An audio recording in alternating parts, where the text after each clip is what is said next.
Picture this. You're staring at your laptop screen. That project you've been putting off for weeks is right there, waiting. Your inner voice starts the familiar chant.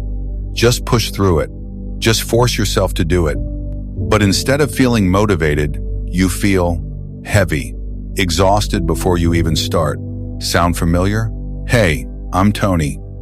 And if you're tired of battling your own brain every single day, feeling like you're constantly swimming upstream just to get basic stuff done, you're not alone. Today, we're going to explore why forcing yourself to take action actually makes procrastination worse. And I'll share a science-backed approach that works with your brain instead of against it. Because here's what I've learned. You're not lazy. You're not broken. You're just using the wrong strategy.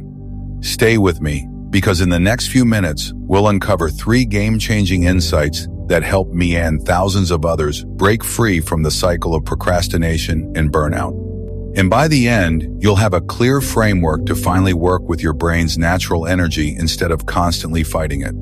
Let's start with something most people get completely wrong about procrastination. You know that voice in your head that says, "I should just be more disciplined"? That voice is lying to you. And here's why. Procrastination isn't a character flaw, it's your brain trying to protect you. When you procrastinate, your limbic system, that's the emotional part of your brain, is basically saying, "Hey, this task feels threatening somehow. Let's do something else that feels safer." Meanwhile, your prefrontal cortex, the rational part, is screaming, "We need to get this done." It's like having 2 people in your head having a heated argument, and you're stuck in the middle. I remember talking to Sarah, a marketing manager who told me she'd spend hours scrolling through social media instead of working on her presentations. She felt guilty, called herself lazy, tried every productivity hack in the book. But here's what she discovered. She wasn't being lazy. She was anxious about being judged. Her brain was choosing the safe option, scrolling over the scary option, potentially failing at something important. Research shows that procrastination is actually a form of mood repair. When we feel overwhelmed, anxious, or uncertain, our brain seeks short-term emotional relief. And that relief? It comes from avoiding the task that's triggering those uncomfortable feelings. So the next time you find yourself procrastinating, try this. Instead of judging yourself, get curious. Ask yourself, what am I feeling right now? What about this task feels threatening? Because understanding your procrastination is the first step to working with it, not against it. Now, let's talk about why the just push through it approach is actually making things worse. You've probably heard this advice 1,000 times. You just need more willpower. You just need to force yourself. But here's the truth that most productivity gurus won't tell you. Willpower is like a muscle that gets tired. And when you constantly force yourself to do things, you're not building strength, you're heading straight toward burnout. Think about it this way. Imagine you're pushing a heavy boulder up a hill every single day. Sure, you might make some progress, but eventually, you're going to collapse from exhaustion. That's what happens when you rely on force and willpower to get things done. I learned this the hard way. A few years ago, I was running on pure willpower, forcing myself through every task, every day. I'd wake up already feeling defeated, like I was gearing up for battle. And you know what happened? I burned out completely. Not just tired, completely depleted. I couldn't even summon the energy to do simple things like grocery shopping or calling my mom. The cycle looks like this. You force yourself to do something. You feel temporarily productive. Then you crash. Then you feel guilty for crashing. Then you force yourself again. It's exhausting and it's not sustainable. Recent neuroscience research confirms this. When we rely on willpower and self-control, we're using up glucose in our brain. That's literal energy being depleted. Dr. Roy Baumeister's studies show that after exerting willpower, people perform worse on subsequent tasks requiring self-control. So if you've been wondering why you can be super productive for a few days and then completely crash, this is why. You're not weak. You're just using an approach that's designed to fail. Here's what I want you to remember. Sustainable productivity isn't about forcing yourself. It's about energy management. It's about working with your natural rhythms, not against them. Now, let me share the framework that changed everything for me, and it starts with a radical shift in thinking. Instead of asking, how can I force myself to do this? Start asking, how can I make this easier for my brain? This is where we get into what I call the diagnose, design, do framework. It's simple, but incredibly powerful. First, diagnose. Before you can solve procrastination, you need to understand what type you're dealing with. There are three main types. Clarity procrastination. You're avoiding the task because you don't really know what you're supposed to do or how to do it well. Anxiety procrastination. You're avoiding the task because it triggers worry, fear of judgment, or perfectionism. And energy procrastination. You're avoiding the task because you're mentally or physically drained. Take a moment right now and think about something you've been putting off. Which type does it feel like? Once you've diagnosed the type, you can design a solution that actually works. For clarity procrastination, break the task into smaller, clearer steps. Instead of work on presentation, try write 3 bullet points for the introduction. For anxiety procrastination, address the emotional component first. Maybe that means doing a 5-minute breathing exercise or reminding yourself that done is better than perfect. For energy procrastination, this is where chronotype alignment comes in. Pay attention to when you naturally feel most alert and focused.